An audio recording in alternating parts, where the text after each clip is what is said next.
Ladies and gentlemen, Jane Jelly with A Difference. A Difference, Jane Jelly.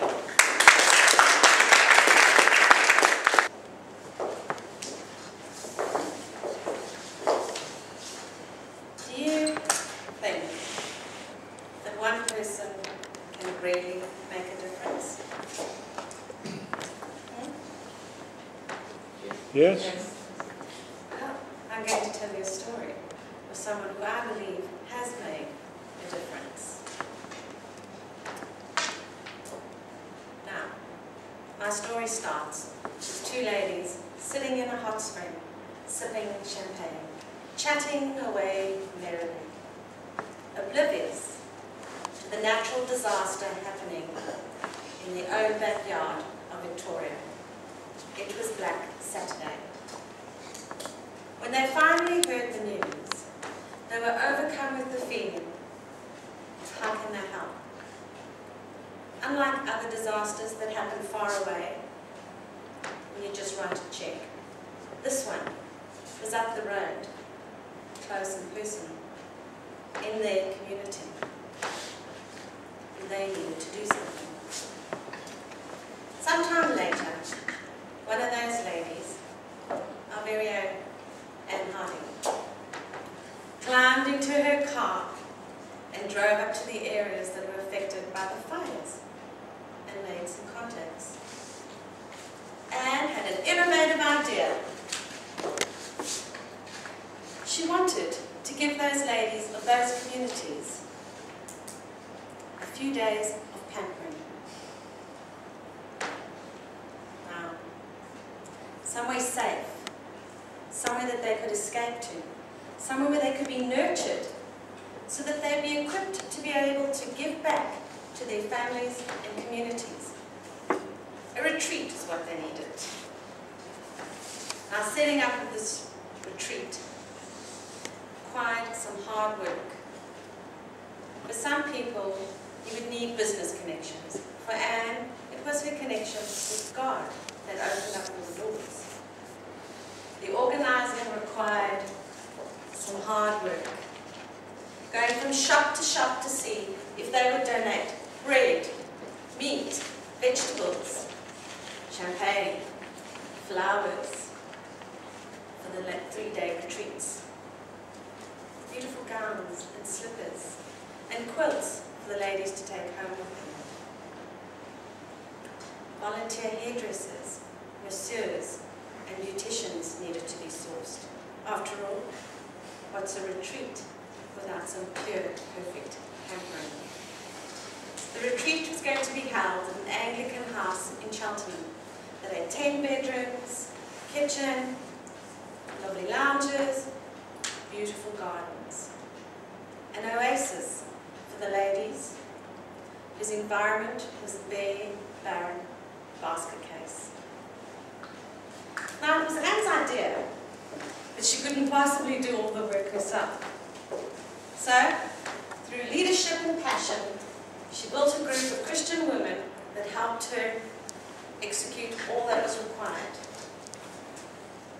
Volunteers came from all over Melbourne to cook, clean, make beds, take the ladies shopping, to the beach for coffee if that's what they wanted, and anything else. Guest speakers were invited to present a talk to equip these ladies for when they went back home. Someone came to talk about starting the wardrobe from scratch. Most of these ladies had lost everything. They talk about being able to sleep well again. Many of these ladies hadn't been able to sleep or have a peaceful sleep in months. Matt Bounds came to read a beautiful story to these ladies. Many other activities were planned, like drumming workshops, master chef contests, and just taking the time to sit and talk with these ladies, to hear about their experiences. Everything was done to make sure that these women were cared for. They walked in on their own and left with the sense of community, a connection with other women that had showered them with love. After the success of the first retreat, more were planned and other ideas came to fruition. Anne encouraged the city of Bathurst to send 8 couples up to Bathurst for a weekend of extravagance. Even the mayor got involved. Then, through her church, she organised 100 pairs of hands to help out in the fire-affected areas, fixing fences, minding children, anything that was required. After the Queensland flooding, Anne sent out a request to all of those who wanted to help by asking them to go buy some lingerie or underwear. The underwear and packages just flooded in. Anne then flew up to Queensland with suitcases bulging with sexy underwear.